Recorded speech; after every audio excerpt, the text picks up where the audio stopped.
Hello everyone, my name is AltaraGuy and welcome back to No Man's Sky, Part 19. In the last episode, we learned a lot of really groundbreaking information.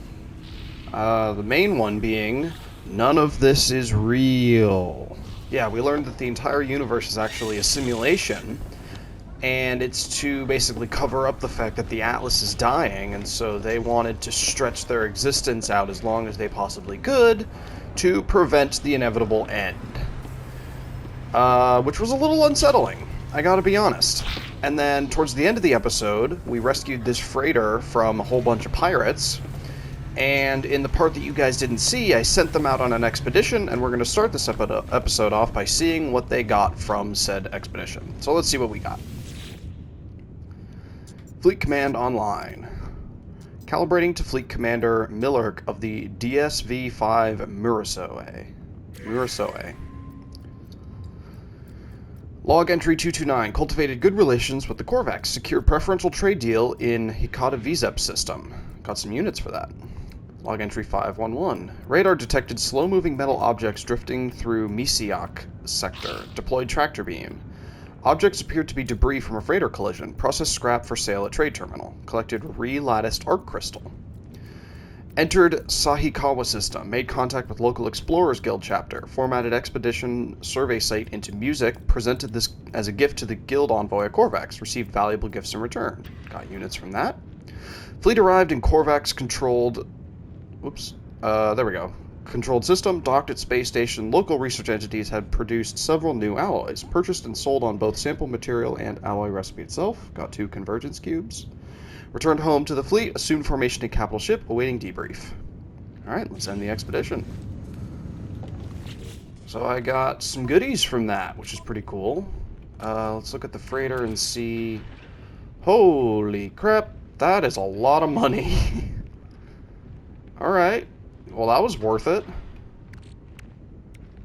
So that's pretty cool. Let's put some warp cells in there. Because that's the other cool thing about the freighter, is you can warp in the freighter and use its hyperdrive instead of your ship's hyperdrive, and the freighter's hyperdrive has a much longer range than your ship's does. So I am going to start on an expedition, and I'm also going to work on gathering up materials to repair my ships. I'll show you guys the actual process of doing expeditions, because you didn't see that in the previous episode. But I won't show you guys the resource gathering, I'll just show me repairing the ships after I've done it. Hello, Captain Friend. Joyous day for the fleet. I have charted new expedition routes. View potential expeditions. Alright, we've got a whole bunch of mining. We did this one already, so we can't do it again, unfortunately. Let's do the balanced expedition. And I'll send all 3 of my ships on this one. So merchant, combat, merchant. Mainly because the merchant vessels are going to be the ones that get the most money, and the combat vessel will protect them from any sort of attack. So this should work out pretty well. I don't have the ability to equip frigate upgrade modules, so we're just going to launch. Nice. Alright. Now, I will go grab some materials, and I will see you guys back here when I've gathered enough to repair both of my ships. And we're finally back. That took way too much time. So much time, in fact, that our fleet mission is complete, so let's go check in on that and see what sort of goodies we got from this. Fleet Command Online. Calibrating to Fleet Command Millerk of the DSV-5 Murasoe. Okay. Planetary mining crew penetrated sediment layer on planet. Discovered, so we got lemium. Nothing of interest found. Pilot was bait for an ambush. Raised shields. Scanned incoming vessels. Successfully warped to space station. Handed data to system authorities. Good thing I brought that combat vessel, huh? Korvax authorities requested assistance with industrial cleanup. Orbital hauler was used to remove radioactive material. Hauler pilot error led to in-flight breakup. Contaminated material spread over planet from low orbit. Oops. Collected several samples, each of which proved highly toxic, unable to process into material. Prevented military coup. We got some units for that. We got good investment, some units for that. Unable to recalibrate sensors. Insufficient data to plot accurate coordinates. Oh, well. We got some units for this. Salvage crew deployed freighter crash. Substantial quantities of tinned food. Pallets collected by shuttle, sold at space station. Superconducting fiber. Soil decontamination business. Spate of nanite infestations led to spike in demand.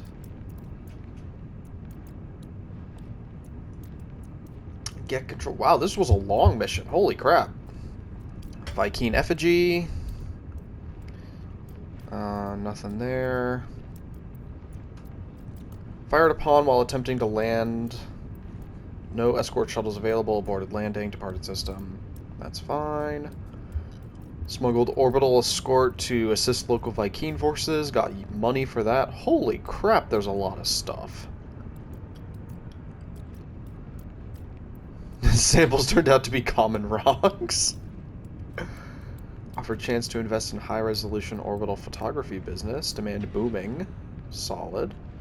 This was absolutely worth it. Holy crap.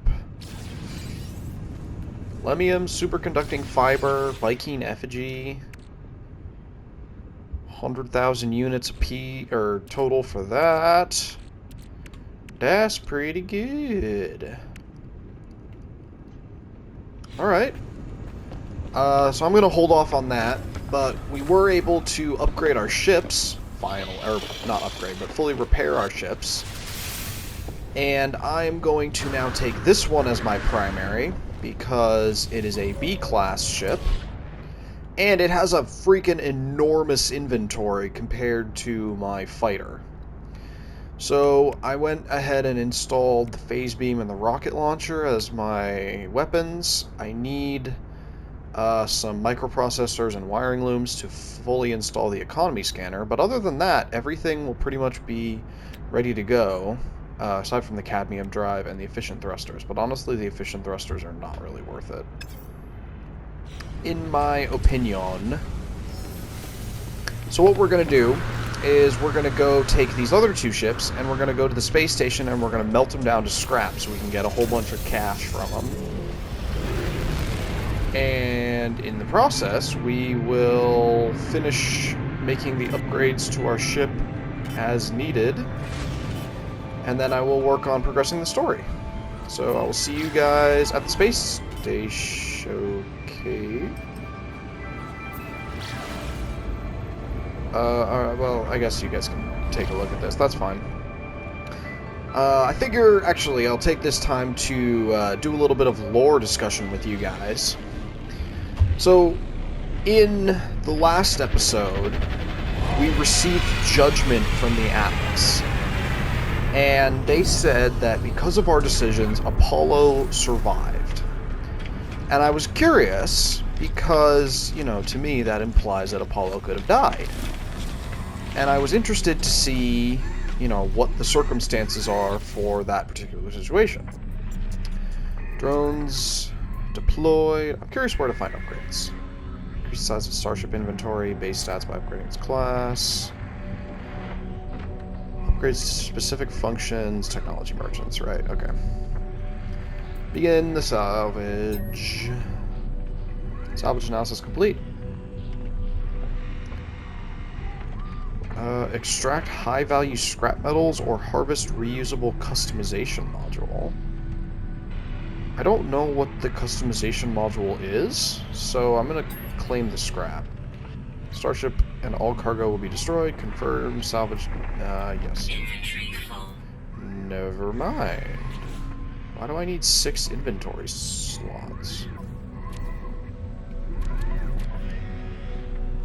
Alright, well, I'll see you guys back here when I've emptied out my inventory of crap.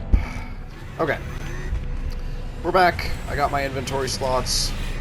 Let's try this again. Be in salvage. Claim scrap. Yes, gimme. Will be immediately processed for scrap. Salvage components will be added to customer exosuit automatically. Nice. Ah, I see. Compressed indium scraps, worth a holy freaking lot of money. Jesus.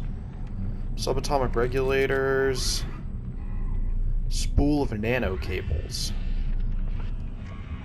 Okay. Oh, and I got some shield modules. Oh, because I didn't deconstruct the bits and pieces. That's why. I probably should have done that. Oh well. It's fine. It's just materials. It's not like it's the end of the world. Alright. Let's sell these off for immense profit. I thought it was just going to give me the monies, but it did not. So we'll do that. And we'll take... Holy crap, that's a lot of money. High energy shield, because I'm not going to be making a starship unless you guys really want me to. Because it's a lot of work for, honestly, what seems like very minimal payoff. Also, while I was away, I happened to get my hands on this. I don't know what this does, and I wanted to wait until I was back recording to actually do this, so... The shattered remnants of a previous existence, it whispers an unknowable name deep within its fibers. The memory will manifest as an inventory expansion to aid you in this iteration. Absorb this memory with Square. Death is not the end, the loop continues. Okay. Oh! That's what that did. Okay. It's not at all what I thought it was going to be, but I'll take it. I thought it was going to give me an exosuit upgrade slot. Although, you know, could be worse, because now my multi-tool has 28 slots instead of just 27. Which is pretty neat. Now I'm going to summon my other starship. We're going to melt that one down to scrap. We're going to get... Cannot land here. Why not?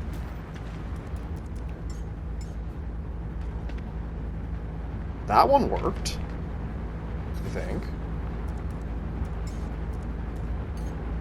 Yeah. What? No!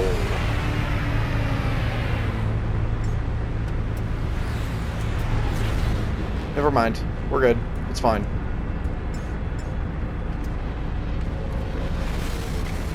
I thought I sold the wrong ship. We're good. Okay. That was extremely stressful. I don't know why it won't let me... Cannot land here. Why not? Okay, I guess it won't let me summon it directly to the space station. So I'll warp back to the freighter. I'll scrap that one. You guys pretty much saw what happened, so unless something really interesting happens, I will just cut to getting back to the freighter, and then we can progress from there. Alright, and we're back. So, as I was saying... Holy crap, I have a lot of garbage in my inventory. Give me a sec. I'm gonna install these. Because I got space for them, and why the heck not? Anyway, as I was saying, when we received judgment from the Atlas, they basically told us that Apollo survived because of our decisions. And so I went ahead and looked into that, because I was curious as to, like, what those decisions actually were. And it turns out that I, like, kind of accidentally saved his life. And what I mean by that is there are two pivotal decisions that you have to make, and if you screw them up, he will die. Like, no ifs, ands, or buts, he dies. And those decisions are, you have to give him the coordinates that you discover, which I was actually partially correct about. In episode 16... when we discovered the coordinates and were given the option of either give them to Apollo or don't give them to Apollo, I mentioned something about, like, if we give them to Apollo, if we don't give them to Apollo, he's probably going to try and go through the portal anyway, but he's just going to guess. And I was right. That is actually what he does if you don't give him the...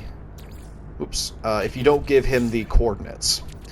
Which means that If you go back and look at that episode, you saw that there were 12 coordinates, or 12 sigils, basically, and there were 16, or 12 sigil slots and 16 total sigils. Which means that his chances of getting it right while guessing randomly... Now, of course, this is a scripted event, so he doesn't get it right. Like, straight up, he doesn't get it right. But his chances of getting the question, or the coordinates correct, is roughly 1 in 281 quadrillion. So effectively 0. So just for a realistic, sort of interpretation of how that would have gone down, that's definitely pretty realistic. Unless he was, like, exceptionally lucky, there's no way he was going to be able to get the coordinates right for that.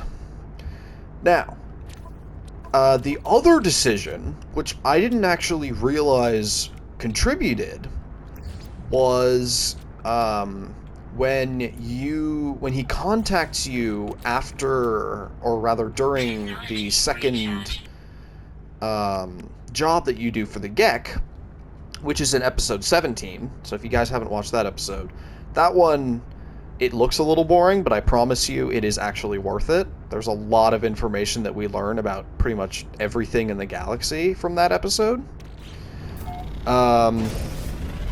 And in that episode, yeah, he contacts you and basically is like, the Atlas spoke to me. And I'm curious to see what this, we got this contact in the last episode, at the end of the last episode. So I want to go see what this is, so we can get a sort of new experience for you guys. But I'll talk about the information while we do this, while we go there. So when he goes through the portal, and he contacts us about halfway through episode 17. He says that the Atlas found him. And not only that the Atlas found him, but they basically saw into his soul. And they showed him that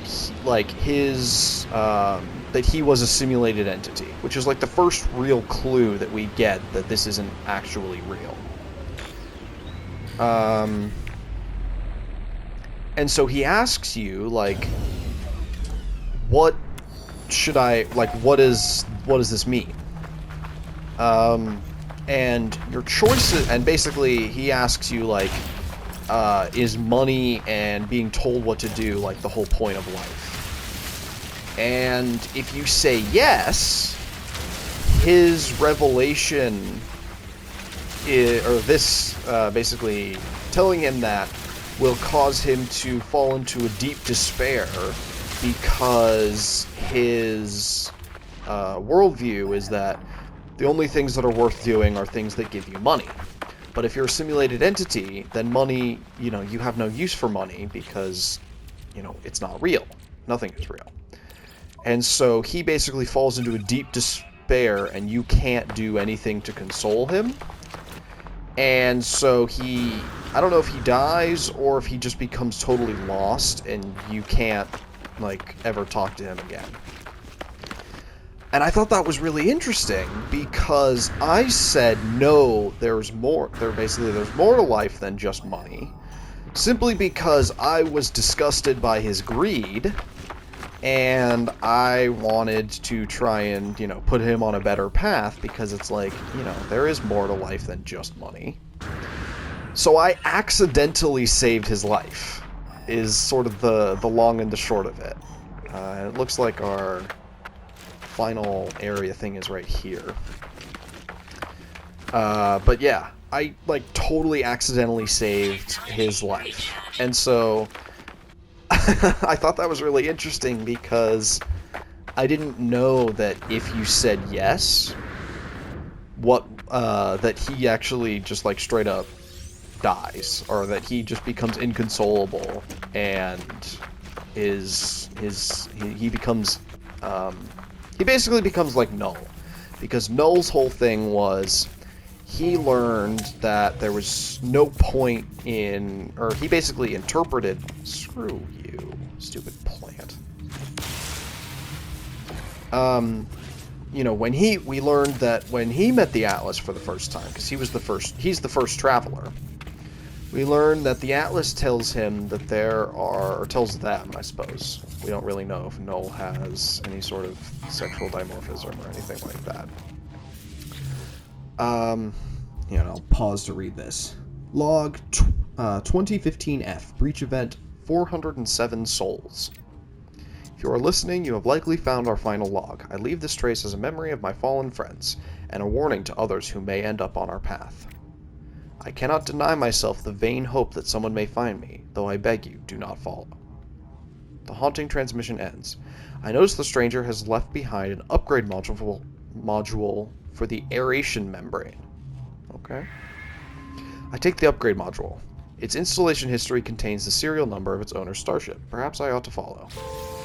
I doubt it. It says that we're not supposed to do that. But, I mean, if it progresses the quest. So that's another S-tier mod, so that's pretty cool. An almost total rework of the aeration membrane, this upgrade module brings unparalleled improvements to the oxygen tank. Oh, okay, so this actually allows me to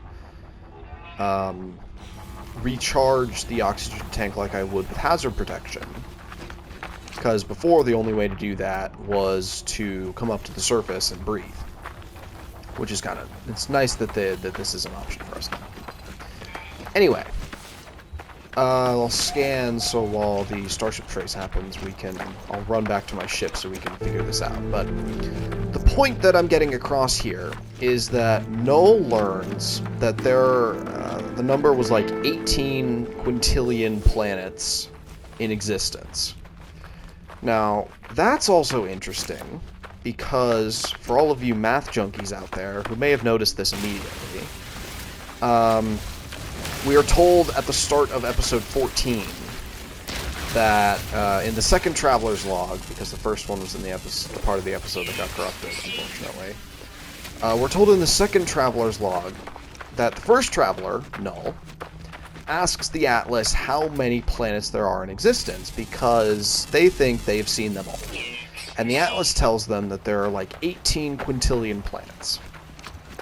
Now, the reason that I bring this up is because the number that they gave us is actually 16 to the 16th power. So that was, honestly, that was the first clue that we ever got that I didn't even fully understand until I was doing the math for the probability of Apollo getting the code right without knowing what the code was. Because I thought that the code, it was 16... Oh, screw off. You guys can just... Here's what we're gonna do. I'm gonna just use the defense chit. Get it out of my inventory. I summon the system authorities using the defense chit. I will have aid dealing with these pirates. That basically is gonna have the Sentinels fight them for me. Which means I should be able to just let them do what they're gonna do. And as long as I don't attack the Sentinel starships, I should be able to just leave.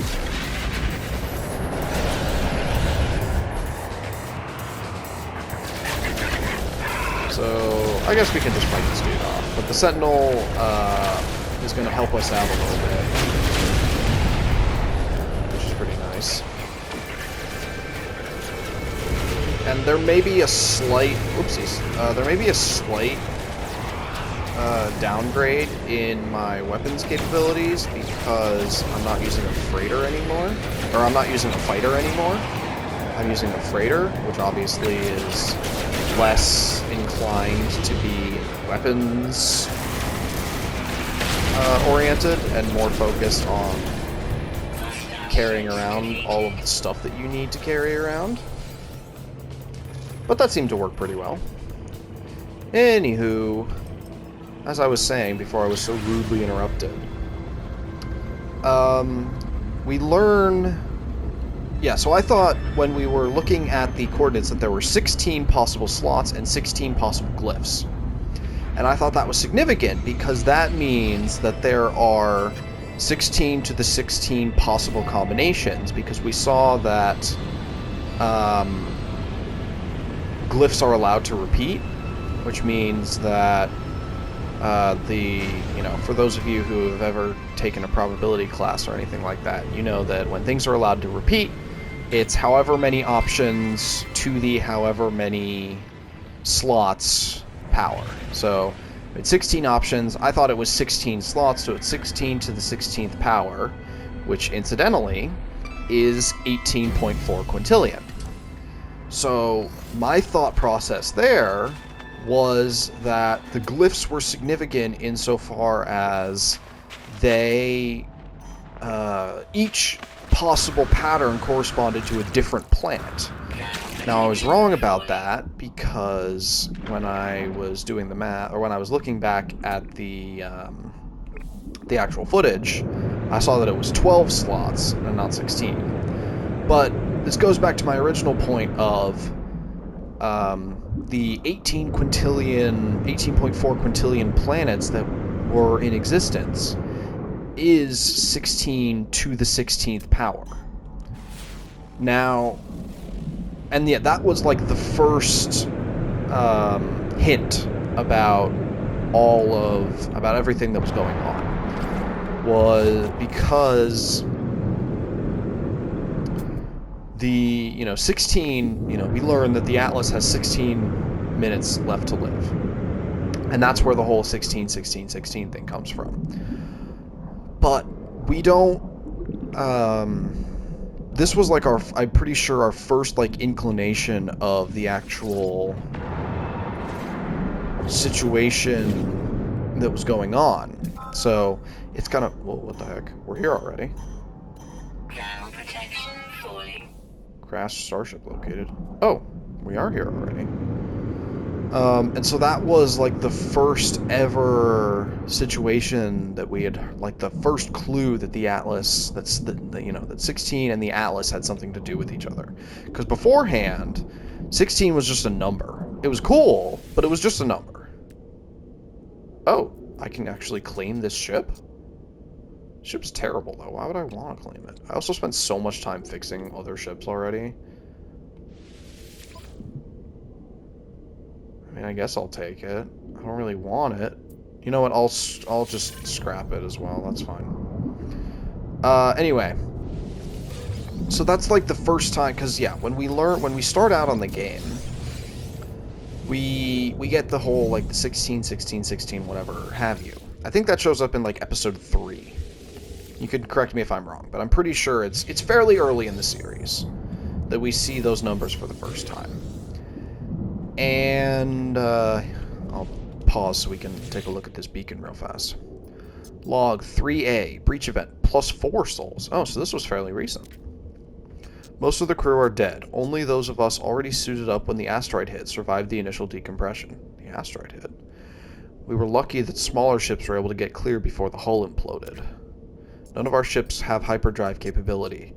We should be able to retrieve the blueprints from the freighter's main databank, though it appears to have crashed in the deep ocean. Thankfully, we still have plans for the Nautilon. Ah, which is the submarine. Okay, cool. So what do I need to build the Nautilon? Nautilon chamber. I need crystals. I need metal plating. That's it, apparently. Also, while I was fixing the ship, I've been calling it paraffinium. It's paraffinium. Or paraffinium. But I'm calling it paraffinium because I'm dumb. So yes, so we could hypothetically do that right now, but I think what I'm going to do... Actually, yeah, we'll just do that. I should have the resources to be able to... Oh. Bollocks. Okay,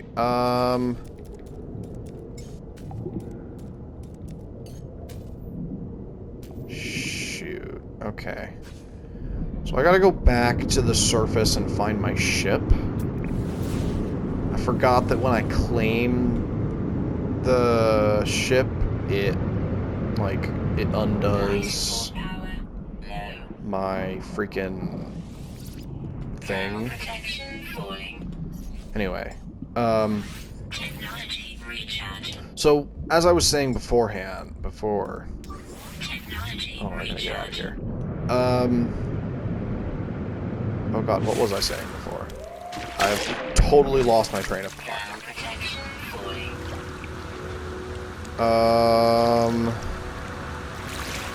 Oh, my brain is is not braining. Oh yes, so the 16 thing. That's what it was. So the whole situation there is that Apollo, Apollo could have died. That's really the long and the short of what I was getting across there. But the main thing that I sort of want to call attention to is the Atlas didn't... They said that we've been judged, and that was like some sort of decision or something. But they didn't... They just stated the fact that I saved Apollo's life. And that's the situation of how this all works out. But what they didn't do is they didn't, like, actually make a judgment call about how supposedly righteous I may or may not have been for doing that. Also, I think I have, like, totally lost my ship, because that's the one at the bottom of the ocean, which doesn't count. So I'm gonna reload another save, and I will meet you guys back at this point, pretty much, when I have gotten my ship back. Okay, so I've got all of the goodies that I need to build the Nautilon submarine. So can we just go ahead and do it? Heck yeah! I got a submarine! What? Not enough fuel in Humboldt Drive. Oh, I see. Okay. Yeah, that's fine. Alright, so I need hydrothermal fuel cells. I can't craft those, can I? Oh, I can. Never mind, we're good. Salt, cytophosphate, and carbon. Okay. I can actually do that. Cytophosphate's actually, yeah, super easy to get your hands on. Alright, in that case, I will gather some up, and then I guess we will figure out what the next step is for this submarine. I don't exactly know where I'm supposed to go, and they, had some sort of contact. I don't know if this is like a rescue mission, or if I'm supposed to, like, just figure out what happened to them like I did with Artemis. And they're already dead. I don't know. I don't remember this, so we'll see what happens. Alright, now we have enough. Exocraft. There we go. Shabam. Into the Humboldt drive. And let's also just move that to a supercharged slot, because I'm pretty sure that makes it more efficient. Alright, and let's also talk to camera. There we go. No scan technology installed. Well, bollocks. Is there a... Nope, there's literally nothing that I can do. Okay. Yeah, that's great. I don't have the ability to do that.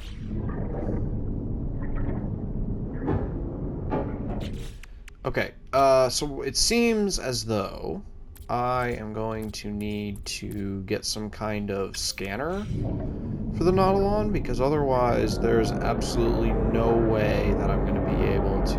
Holy crap, this thing is fast.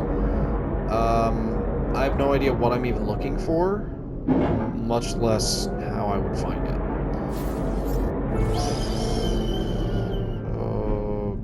Oh, never mind. Repeater signal detected. I guess I don't need to worry about that. Alright, to the signal! Wow, this thing handles really freaking weird. Alright, we'll get there in 3 minutes. So I don't really have too much more to discuss on the lore. Oh, yes, I did, actually. When we rescued, or when we saved Apollo, rather, from almost certain doom because he would have been a moron and gone through the portal without the proper guidance, the Atlas merely said that as like a matter of fact. But, which is fine, because that's what happened. But with Artemis, they also referenced that we allowed Artemis to die.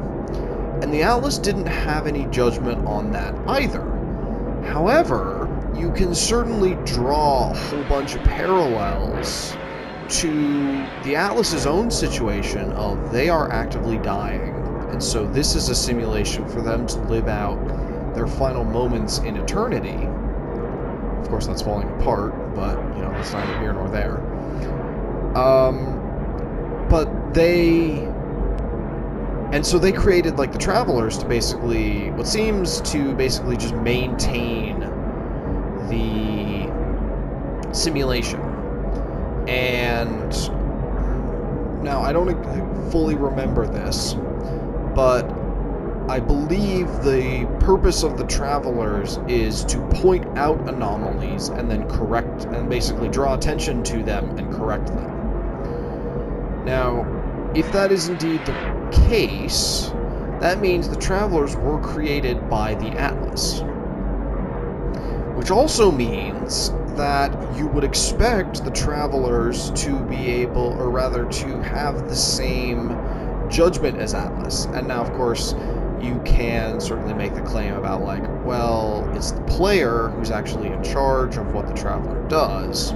But the thing is, the game actually gave you a morality decision to, you know, basically they put Artemis's fate in your hands, rather than just say, you know, do this or do that. The question is, though, if the Atlas created the simulation for themselves, then why would they even allow the Traveler to make a decision like that? Because in their own mind, they were so desperate to survive that they created the simulation to stretch their final moments into what feels like forever. Now, it's possible that the Atlas is extremely arrogant, and so they simply would never have expected you to make that decision. I don't know. But, at the end of the day, you were given the choice. Now, I'm sure there will be something that will come of that, but the other, you know, it said receive judgment, and yet the quote-unquote judgment that we had was simply just reciting back to us what we had already done. So, I don't know if that's going to be a thing that happens in the future. I'm also trying to be super careful, because...